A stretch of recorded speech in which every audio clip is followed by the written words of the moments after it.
미국 시사 주간지 타임지에서요 선정한 20세기 성공한 사람의 기준을 이렇게 발표를 했는데 그 기준이요 남들이 부러워하는 나, 이게 이 성공의 기준이라고 말합니다. 남들이 부러워하는 나, 이게 20세기죠. 여기에 21세기에 태어나신 분도 있고 20세기에 태어나신 분들이 있는데요. 20세기의 이 성공의 기준은 남들이 부러워하는 나였는데 이 기준이 바뀌었습니다.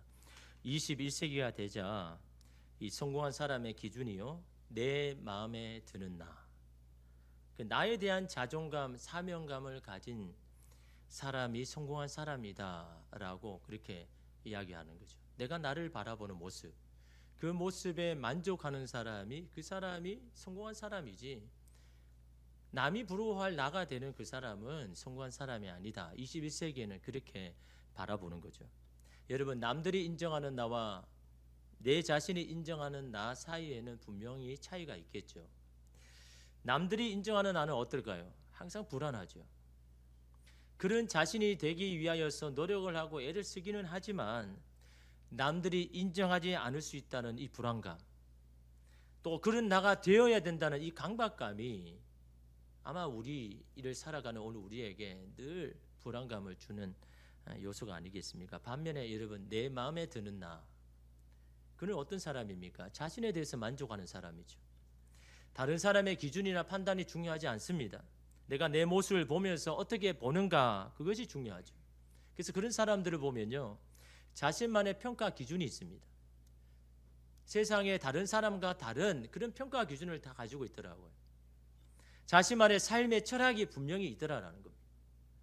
세상에 끌려가는 사람들이 아니고 자기가 정한 기준에 따라서 살아가는 그런 기준이 있는 사람들이 바로 나 자신이 만족하는 나라고 여기는 사람들이 가지고 있더라라는 거죠. 여러분, 하나님이 세상을 창조하시면서 매일매일 하신 게 뭘까요? 하루가 끝나면 자신이 한 것을 평가했잖아요. 근데 여러분, 그 평가의 기준이 뭡니까? 누군가가 거기에 대해서 막 잘했니 못하니, 그게 이런 평가의 기준입니까? 하나님의 평가의 기준은 여러분 분명하죠. 매일매일 하루하루를 끝나면서 하나님 뭐라고 하셨습니까? 하나님이 보시기에 좋았더라. 하나님이 기준인 겁니다. 하나님이 보시기에 좋으면 좋은 겁니다. 하나님이 보시기에 완전하면 완전한 겁니다. 왜 그렇습니까? 하나님은 그 누구보다 완전하신 분이고 세상에 그 어떤 사람보다 더 창조를 잘할 수 있는 사람임을 자신이 본인이 알기 때문에, 그래서 여러분 세상을 바라보면서 평가하는 기준도 여러분 다른 누군가가 아닙니다. 내가 바라볼 때 하나님이 보기에 좋았더라라고 말씀을 하시죠. 완전하신 하나님이 만드신 존재가 바로 우리 아닙니까? 그래서 여러분, 우리를 창조하시고 하나님 하신 게 뭡니까?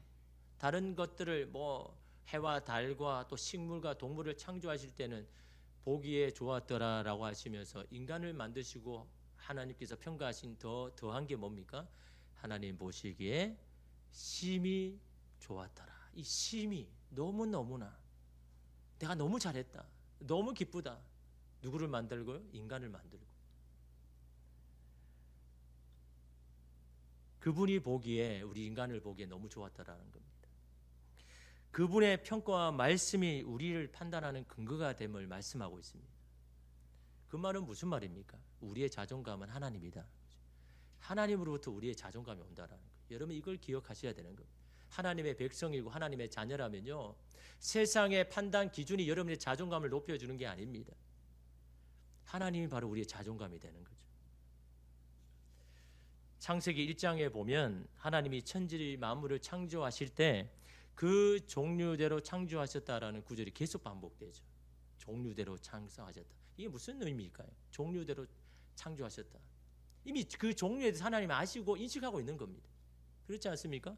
종류대로 창조하셨다라고 할 때 아무것도 없는 상황이잖아요. 그게 하나님께서 종류대로 창조하셨다, 이 말은요, 그 모양대로 지으셨다. 하나님이 이미 그 모양을 가지고 있고 알고 계시는 겁니다. 그러니까 그 모양대로 여러분 지으신 거죠. 사자는 사자대로, 독수리는 독수리대로 그렇게 지으신 겁니다. 근데 여러분, 사람은 어떻습니까? 사람은 사람 모양대로 지으셨을까요? 하나님이 생각하시는 사람은 어떤 사람입니까? 자신과 비슷한, 그래서 하나님의 형상대로 지으셨다고 분명히 말씀하죠. 다른 세상에 그 어떤 만물도 하나님의 형상대로 지었다고 말한 사람이 없습니다. 그런 여러분 뭐 동물도 없죠. 사람만 하나님의 형상대로 지으셨다. 왜? 인간을 떠올릴 때 자기 자신을 떠올리기 때문에. 그래서 여러분 하나님께서 하나님의 형상대로 지으셨다는 이 말은 무슨 말입니까? 하나님과 우리는 떨어질 수 없는 그런 관계가 있다라는 거죠. 다시 말하면 하나님을 바라보는 그것이 뭡니까? 그래서 예수님이 뭐라고 이야기합니까? 나를 바라보는 자가 하나님을 바라보는 자라고 말씀하고 있잖아요. 왜? 예수님과 하나님은 연결되어 있으니까. 나를 잘 알면 하나님을 아는 것이다 라고 예수님이 그렇게 말씀하셨죠. 그러므로 여러분 무엇입니까? 하나님을 깊이 알면 알수록 우리 자신을 더 잘 알게 된다는 거죠. 우리가 누구인지를요 어떻게 압니까? 하나님을 더 알면 알수록 우리가 누구인지를 분명히 알게 되더라라는 거죠.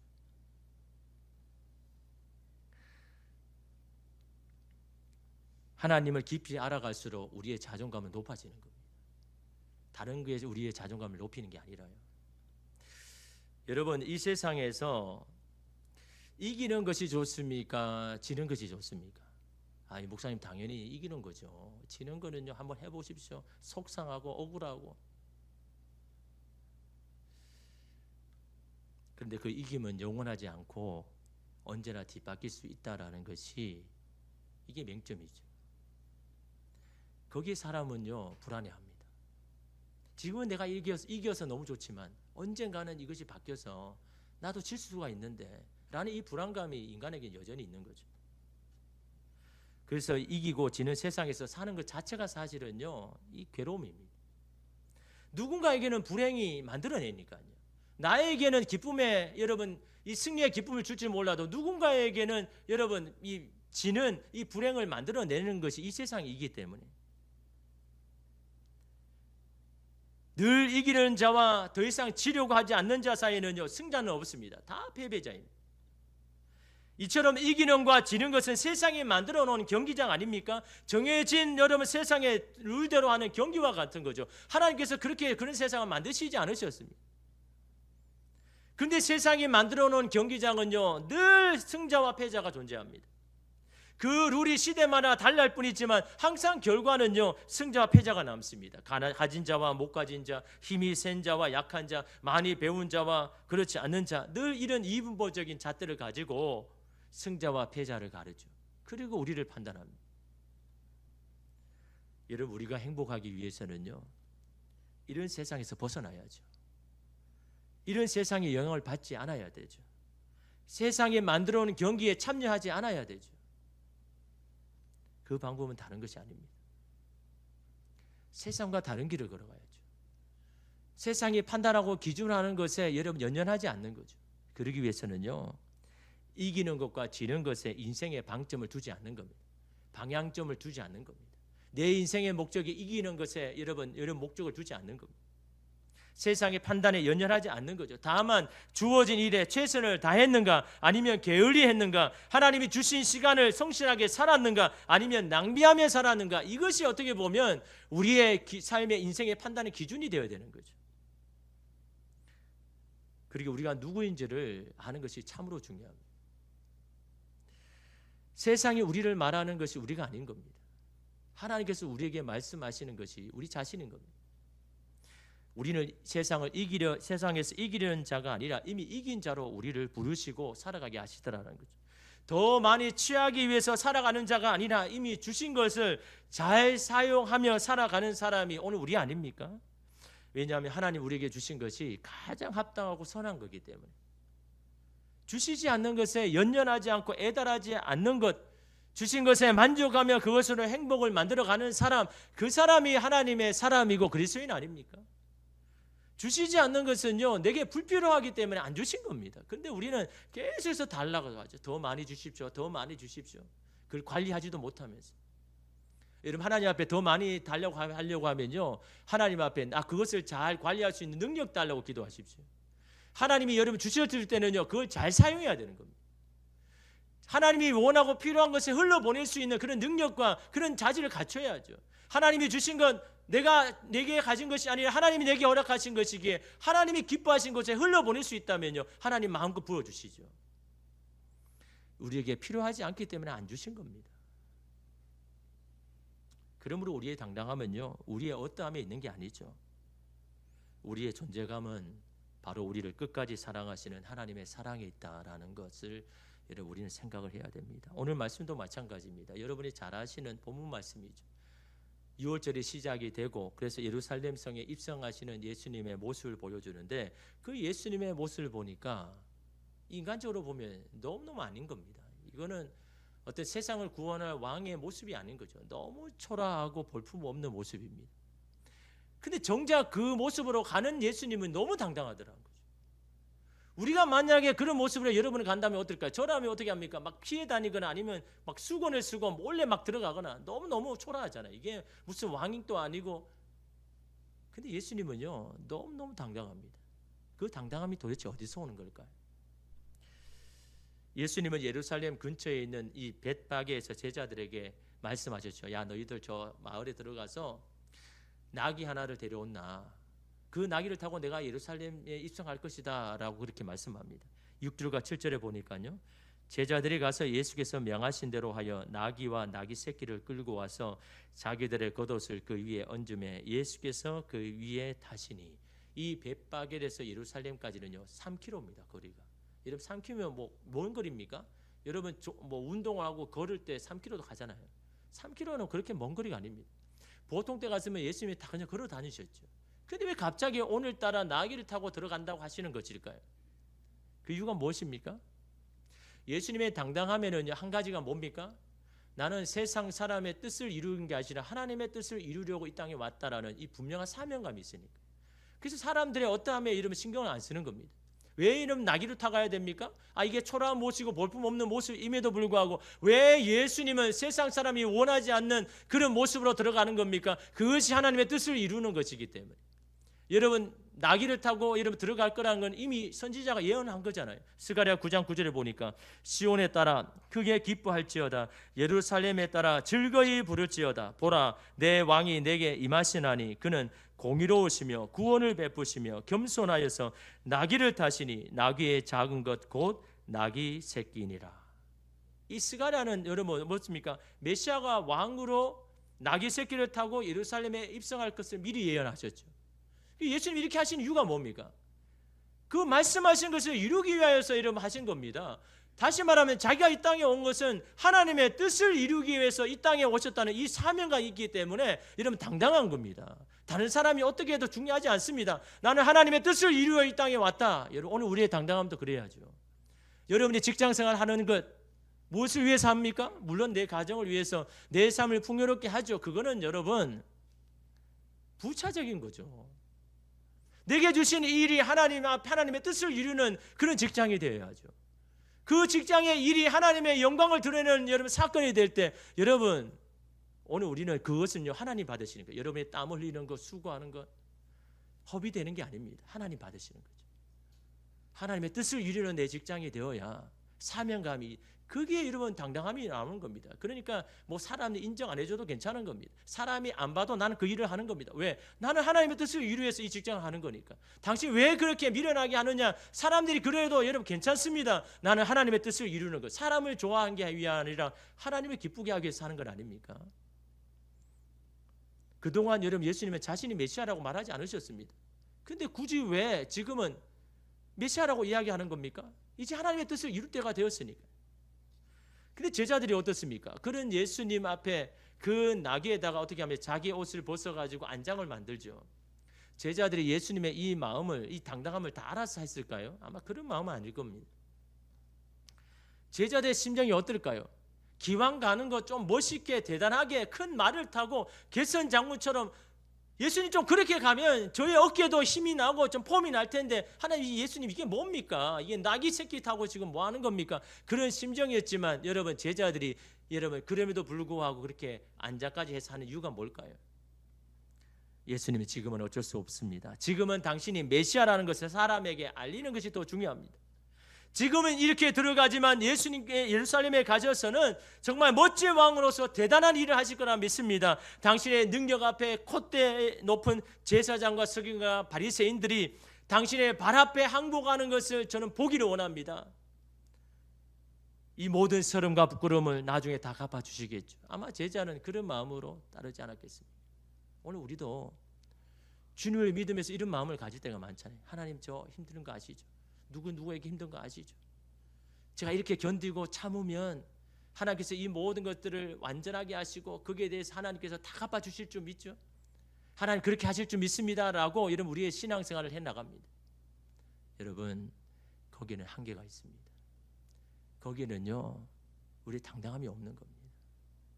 내가 하고 있는 일 힘들죠. 누구에게 여러분 인정을 받으면 좋지만 그렇지 못할 때 있잖아요. 그럴 때마다 어떻게 합니까? 이거는 하나님께서 내게 허락하신 것이고 내가 이것을 해야 될 일이다라고 생각하는 여러분 그런 이 사명감이 오늘 우리에게도 이런 필요한 겁니다. 여러분, 그렇게 입성하는 예수님을 향하여 모인 무리들이 환호함이 열광하죠. 8절에 보니까 무리의 대다수는 그들의 겉옷을 길에 펴고 다른 이들은 나뭇가지를 베어 길에 펴고라고 합니다. 겉옷을 길에 펴는 행위는요, 왕으로 영접한다는 의미입니다. 이게 다시 말하면 백성들은 뭡니까? 이대로 예수님 가셔서 로마 밑에서 자신의 기득권을 지키려고 야합하는 자들을 다 제거하시고 로마의 압제에서 해방시키는 왕이 되십시오 라고 하는 그런 마음으로 자기 겉옷을 펴서 이 바닥에 이름 놓은 거죠. 그런 의미에서 여러분, 예수님의 모습은 맞지 않죠. 나귀는요, 너무도 볼품없는 동물 중 하나입니다. 또한 나귀는요, 평화와 고난을 동시에 상징하는 동물입니다. 여러분, 지금 세상의 왕으로 로마의 힘에 앞지에서 지금 해방시켜야 되는데 여러분, 평화와 고난을 상징하는 나귀가 무슨 말입니까? 전혀 맞지 않는 거죠. 또한 여러분, 그들이 외치는 소리를 들어보십시오. 9절에 보니까 앞에서 가고 뒤에서 따르는 무리가 소리 높여 이르되 호산나 다윗의 자손이여 찬송하리로다 주의 이름으로 오시는 이여 가장 높은 곳에서 호산나 하더라. 이 호산나가 무슨 뜻입니까? 여러분 잘 아시죠? 우리를 구원하소서. 근데 어디서 구원하라고요? 가장 높은 곳에서. 호산나, 가장 높은 곳에서 우리를 구원하소서. 가장 높은 곳이 어딜까요? 우리는 이미 신앙이 있으니까 저 하늘나라에서 우리를 구원하소서. 여러분, 지금 거기 있는 사람은요, 이 땅의 삶에서 너무너무 어려운 가운데 살아. 너무 착취를 당하고 여러분 차별을 당하고 너무 어려운 가운데 살고 있습니다. 근데 그 구원이 여러분 하늘에서 먼저 이루어져야 되겠습니까? 이 땅에서. 그들이 원하는 건 너무나 간절히 원하는 것은 가장 높은 곳에서. 가장 높은 것이 어디입니까? 이 땅에서 가장 높은 것이 어디입니까? 왕의 자리잖아요. 한나라를 다스리고 통치하는 그 자리 아닙니까? 그 자리에서 우리를 구원해 주십시오. 우리를 해방해 주십시오. 당신은 세상의 왕이 되어야 됩니다. 정치적인 왕이 되어야 됩니다라고 하는 그들의 간절한 여러분 외침이 바로 예수님을 모시고 있는 여러분 그들의 외침이다라는 거죠. 여러분, 예수님은 그들이 간절히 원하는 그런 왕이 되어야 됩니까? 예수님은 그런 왕으로 이 땅에 오신 게 아니죠. 그런 길로 가지 않을 겁니다. 힘과 권력으로 사람들을 억누르고 통제하고 지배하는 왕의 길이 아닙니다. 세상을 승자와 패자로 만드는 세상을 원하지 않습니다. 세상에서 이기는 자가 아니라 세상 자체를 이기려고 온 사람 아닙니까? 그런 세상을 이기기 위해서는 세상과 다른 기준과 방식으로 가야죠. 세상과 똑같은 길로 간다면 어떻게 세상을 이기겠습니까? 소수의 누군가를 위해서 대다수가 패자가 되는 그런 세상이 아닙니다. 소수를 행복하기 위해서 다수가 불행해지는 길이 아닙니다. 모든 자가 승자가 되는 세상, 모든 사람이 함께 이루어 나가는 세상, 그것이 하나 예수님이 꿈꾸는 세상, 이루려고 하는 세상 아닙니까? 그렇게 가장 높은 곳에서 구원을 베푸는 세상의 왕과는 너무 다르죠. 그러기에 예수님은 세상의 기준으로 자기를 평가하지 않습니다. 예수님에게는 혈연, 지연, 학연 등의 리스크는 중요하지 않습니다. 내가 누구인가는 그런 스펙에 결정되지 않습니다. 내가 누구의 뜻을 이루고 누구의 사명을 받았는가, 그것이 예수님이 가지는 판단의 기준입니다. 그런 볼품없는 모습을 보고 예루살렘 성을 입성하는 예수님을 보고 한 무리가 이렇게 말하죠. 10절에 보니까 예수께서 예루살렘에 들어가시니 온 성이 소동하여 이르되 이는 누구냐 하거늘 무리가 이르되 갈릴리 나사렛에서 나온 선지자 예수라 하니라. 예수님을 갈릴리 나사렛에서 나온 선지자라고 소개합니다. 이 말은 조롱하는 거죠. 비아냥거리는 말입니다. 다시 말하면 나사렛 출신이라는 그 한마디로 그가 어떤 사람인지 알려고도 하지 않습니다. 알고 싶지도 않습니다. 그런 지역의 사람이라면 안 봐도 뻔하다라는 그런 말을 하고 있는 겁니다. 그러기에 그들은 그런 세상에서 영원히 벗어날 수 없습니다. 그냥 그 세상에서 승자와 패자로 남아서 언제 내가 패자가 될지 모르는 불안감에 살아갈 수밖에 없는 그런 사람 아닙니까? 그러나 예수님을 보십시오. 너무 당당합니다. 성전에서 행하여지고 있는 오랜 악습과 관행에 대해서 소리를 내죠. 오히려 그들을 호통칩니다. 외식하는 자를 향하여서 독사의 자식들아, 너희들이 하나님의 진노를 피할 줄 알았더냐라고 야단칩니다. 왜 그렇게 하실 수 있습니까? 예수님은 세상에서 이기려는 자가 아니라 세상을 이긴 자이기 때문에. 그래서 여러분, 세상의 그런 기준, 관점이 중요하지 않습니다. 역도 금메달리스트인 장미란 선수가 예전에 이런 고백을 한 적이 있습니다. 저는 내게 능력 주시는 자 안에서 내가 모든 것을 할 수 있다는 말씀을 붙들고 살아갑니다. 이 말씀은 저에게 성적이 잘 안 나와도 주님의 축복이요, 성적이 잘 나와도 다 주님의 축복이라고 고백하게 합니다. 성적이 잘 안 나올 때 겸손을 배웠습니다. 메달을 따지 못한 채 귀국하는 수많은 선수의 아픈 마음을 헤아리게 하셨습니다. 겸손은 하나님 없이는 아무것도 할 수 없다고 말하는 것이고, 교만은 내 힘으로 할 수 있다고 믿는 것인데, 메달을 따지 못했을 때 주님은 저에게 겸손을 배우게 하셨습니다. 잘 안 되게 하실 때, 그때는 오히려 겸손을 배우게 하셨다. 예수님이 능력을 주셨기 때문에 금메달을 딸 수 있다는 그런 세상의 고백이 아닌 겁니다. 금메달을 따도 주님의 은혜이고 못 따도 다 주님의 은혜라는 고백 아닙니까? 나는 그 은혜 가운데 삽니다라는 여러분 그 고백 아닙니까? 금메달을 따는 것이 승자이고 금메달을 못 따는 자가 패자가 아니라는 겁니다. 금메달을 따는 것으로 승리자로 사는 것이 아니라 주님의 은혜로 나는 삽니다라는 그런 삶의 기준을 말하고 있지 않습니까? 이런 자에게 자신이 승자가 되든지 패자가 되든지 무엇이 다르겠습니까? 무슨 의미가 있겠습니까? 둘 다 주님의 은혜가 필요한 사람이고 은혜를 받은 사람 아닙니까? 그러기에 그는 세상을 이긴 사람 아닙니까?